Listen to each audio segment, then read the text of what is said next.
Hey everyone, welcome back to another episode. We're the Road to Glory podcast, and I'm Juliet. And I'm Cecilia. So, in this episode, we will be looking back at what happened in the F2 and F3 seasons last year, reflecting on some stuff. And basically, thank you for whoever is listening, like the couple of persons that we reached in our first episode. Hello. And if you're new, also yeah, hi. Hello, yes. Yeah. We're just going to be reflecting on the F3 and F2 season from last year, just to give you like a little bit of a taste of what could happen in the 2025 season of Theta series. But I mean, it's so unpredictable that none of this could happen. So it's just giving you a little bit of a taste of what potentially could happen. Exactly, because last year was insane. Like both in F2 and F3, like they were great seasons. They were really good. Yeah, we almost can't surpass them this year, but like they can always try. Yeah, we'll have to wait and see what happens. Yeah, so we'll start off by talking some about F2 and then we'll move on to F3. And in the future, we may also make videos about the other feeder series, like we already mentioned in our first episode as well. But we start out with F2 and F3. Yeah.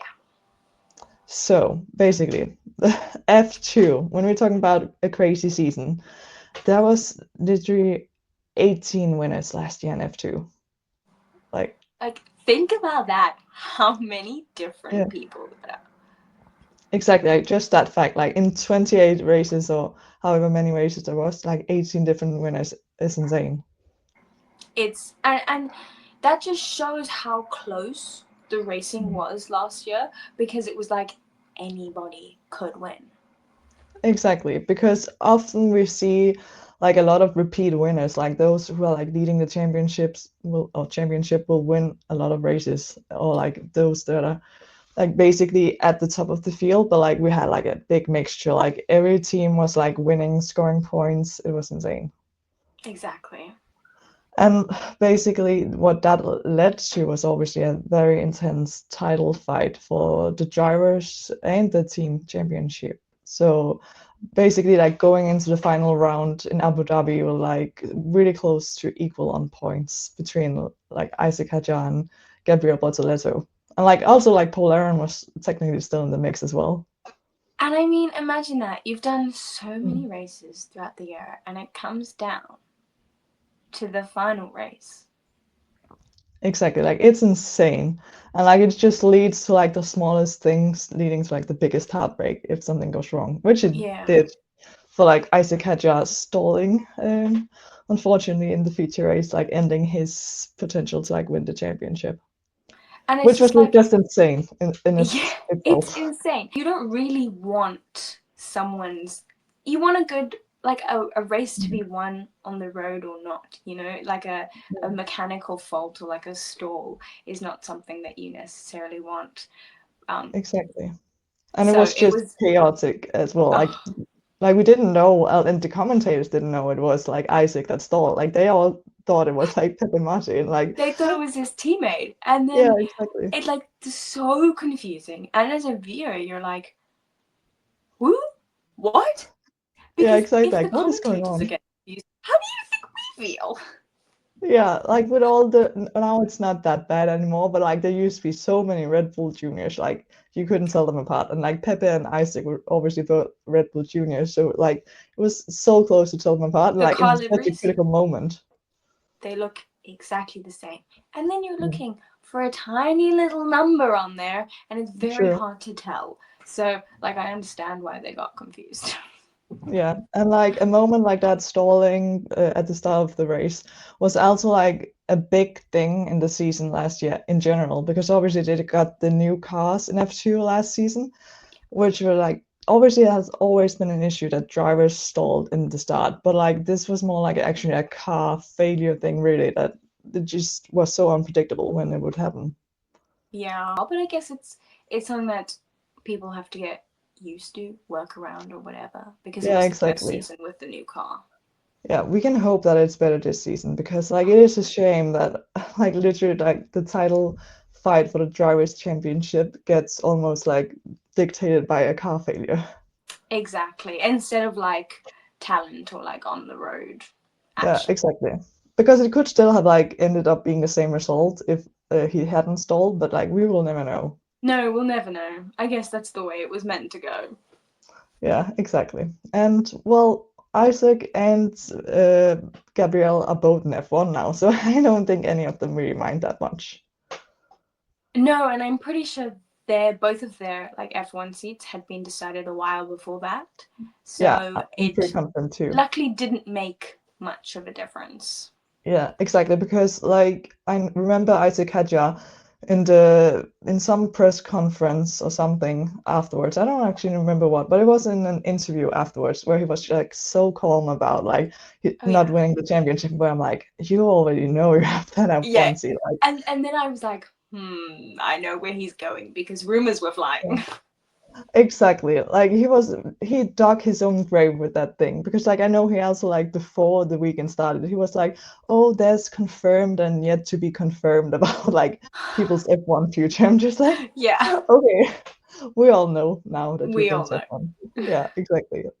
Um, but yeah, talking about the cars that were introduced last year, there was also that really weird thing where essentially some of the drivers seem to be very quick for some reason, like with some of the other drivers calling another driver like a rocket ship, essentially, like their car a rocket ship. Yep. So Very interesting things to think about. I mean, exactly. we as fans will never know. The teams must Mm, have a better idea and drivers. yeah, So like sure. if they're calling someone out, surely they know something that we don't know. Yeah, exactly. Because like it was multiple drivers like pointing out a specific other car being like a rocket ship, like on the straights and stuff. Like maybe there's something to it. Like that almost has to be. Conspiracy theories in Exactly. F3. Yeah, which we won't delve too much into, but No, it will be interesting if the same thing happens again this season. definitely. It'll be something to look out for and see if the same rumors start to surface.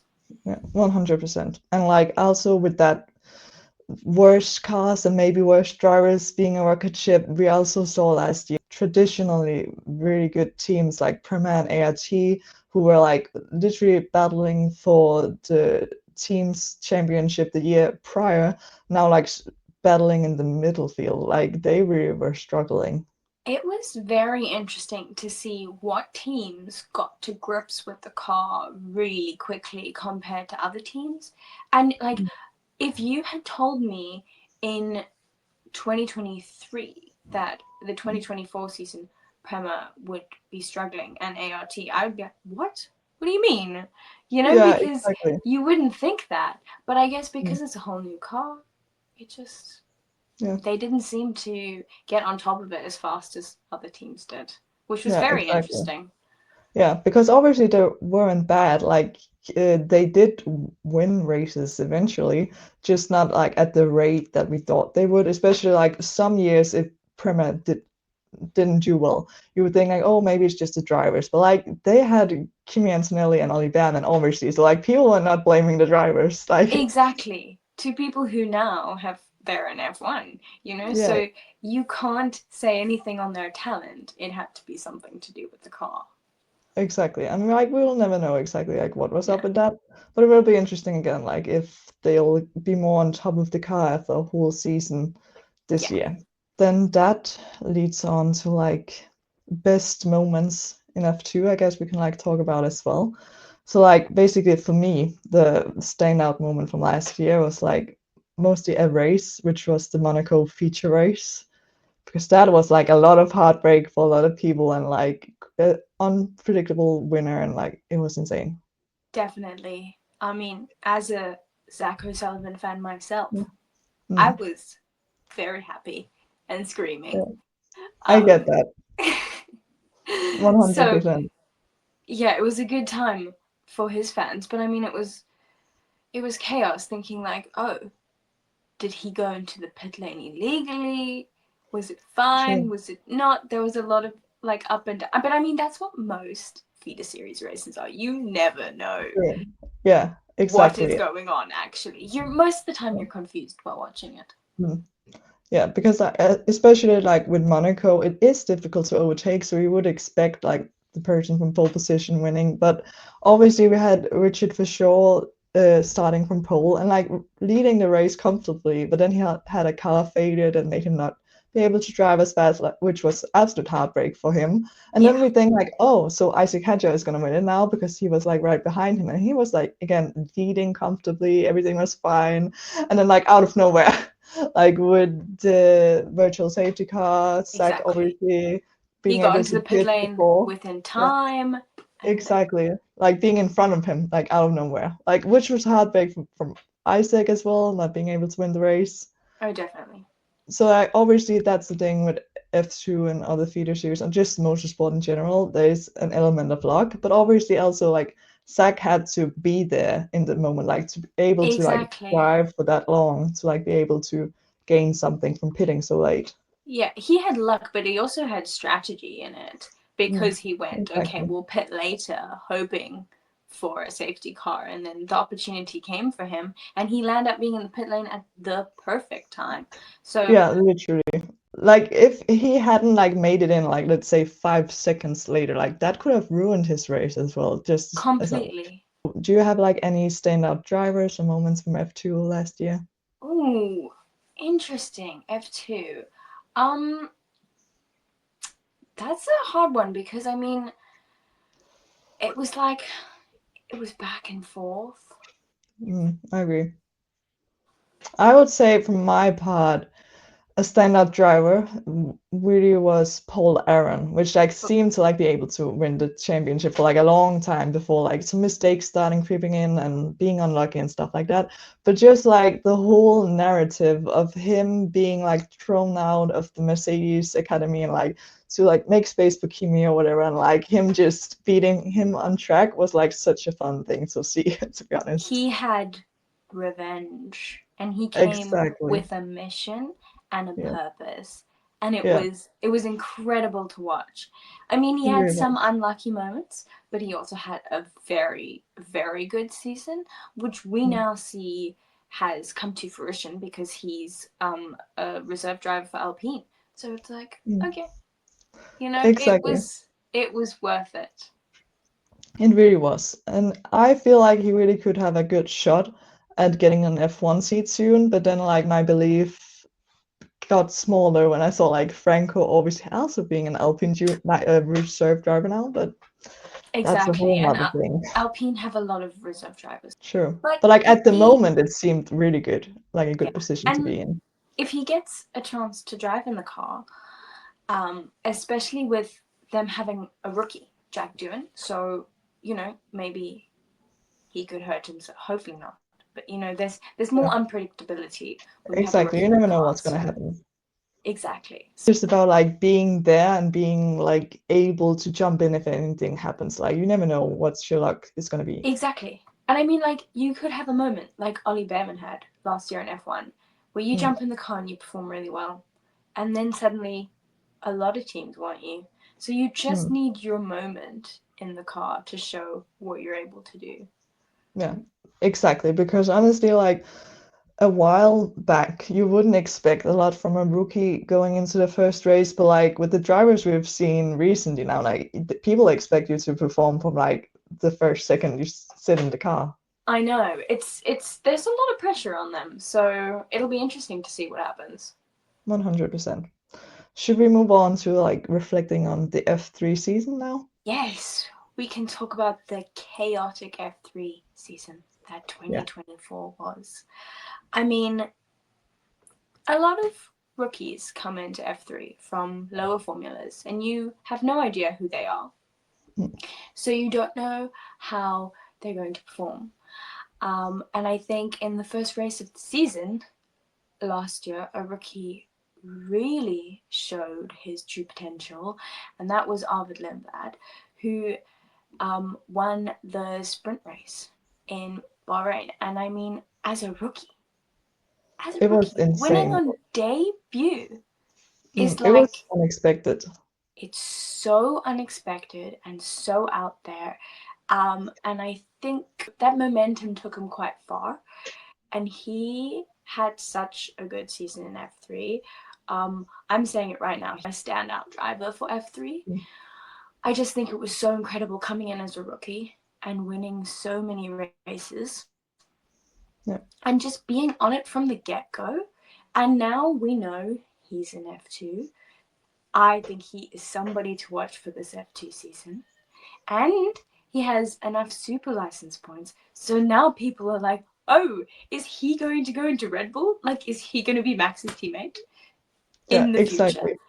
So Yeah, there's a lot of hype around him. And I think it is hype for a reason because he had an incredible season last year. Like at Silverstone, he won that was both insane. races. Yeah, Both like races. experiencing that was wild. Like that happens not a lot. So like seeing a rookie doing that was great. Exactly. And I mean it's so unexpected.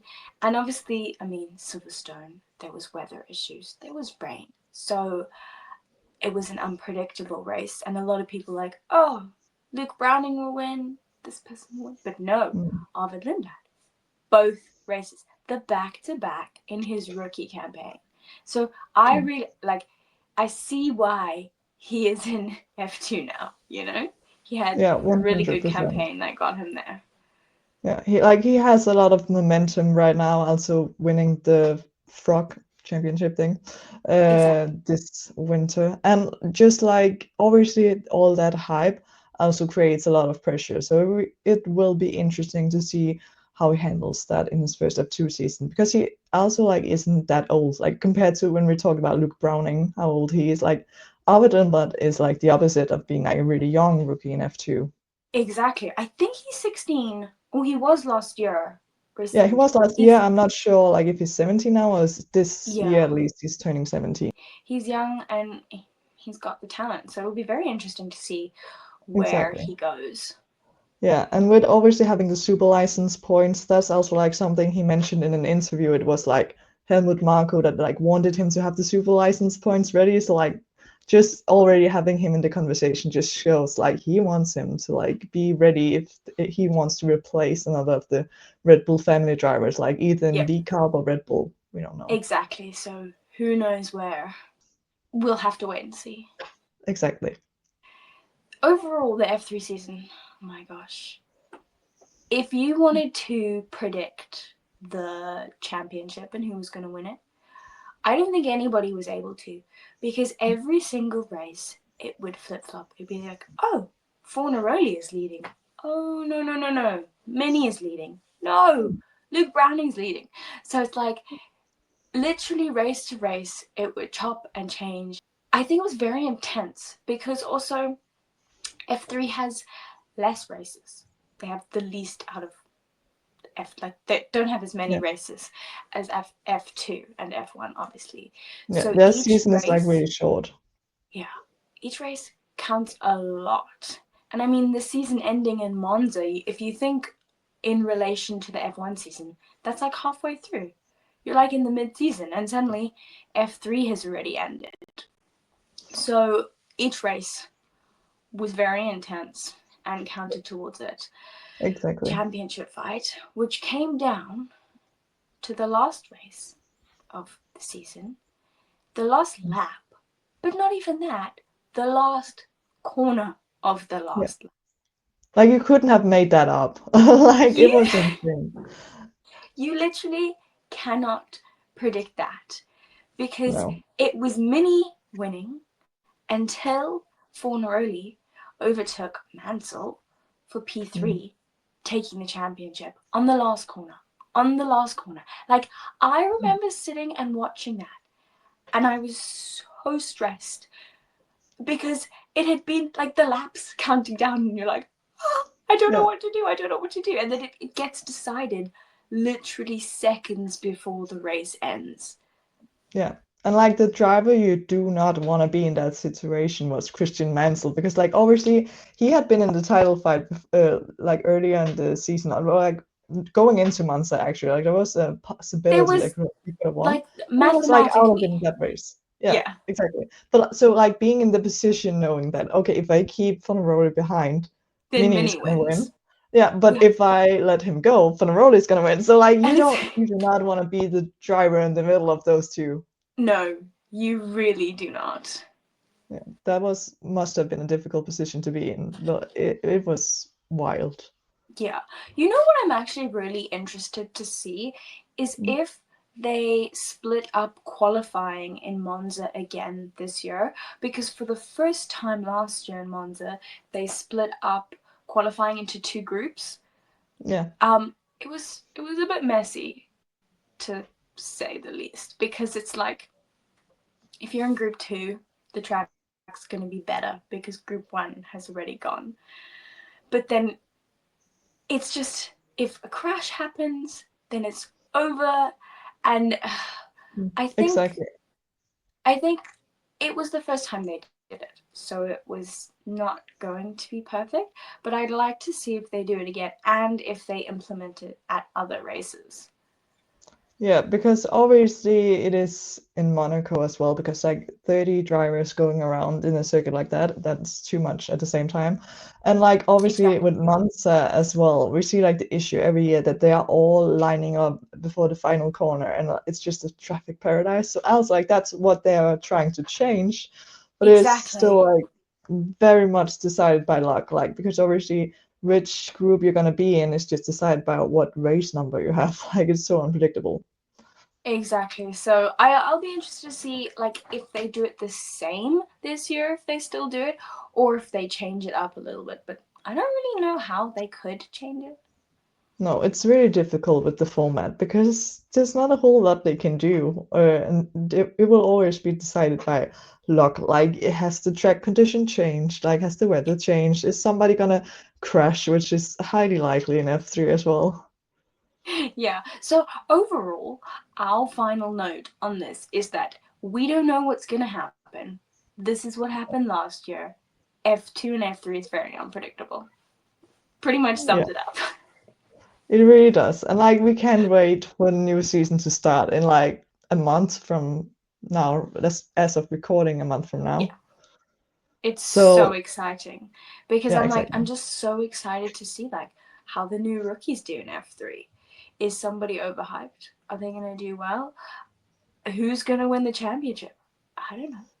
Yeah, it's really like no one knows, and that's the exciting part because obviously in other motorsport series, like we have a pretty good idea of who could win, but in F3 and F2 is just on another level of being unpredictable. Exactly. It's very So exciting. it will be exciting to like see what happens, and hopefully you will stay tuned on this our podcast as well because we will make sure to like go through all the chaos with you. Yeah, we will. We'll be doing probably race recaps, talking Mm. about all of the interesting moments that have happened throughout the season, keeping you up to date, and also like if you can't watch a race or are not able to tune in, then you can come here and get a little taste of what the race was like. Exactly, because it can be a lot following every series, obviously, also besides watching F1. So if you don't have the time, just tune in here and like get a little recap of whatever happened. Exactly. And also stay tuned. Definitely, if you're watching this on Spotify, head over to our YouTube. If you're on YouTube, subscribe and stick around because I have something exciting happening this week. I'm going to be attending a very exciting F1 event. I'm not sure when this is out. So if this is out, Mm. I may have already been to it. Yeah, maybe, Something to do probably, with maybe. the car liveries for F1. Um, so I will be vlogging that. So you need to stick around, turn on notifications and everything, so that Exactly. you Like can you will see. not miss this, please. No, very exclusive content that you'll be able to catch right here. So stick around. Yeah. So thank you for everybody who listened or watched this episode, and hopefully you will stick around to see more upcoming episodes soon and Jules's vlog, which literally I'm excited to see. So hopefully you are as well. Yes, stick around and we'll catch you next time. Yeah. Bye. Bye.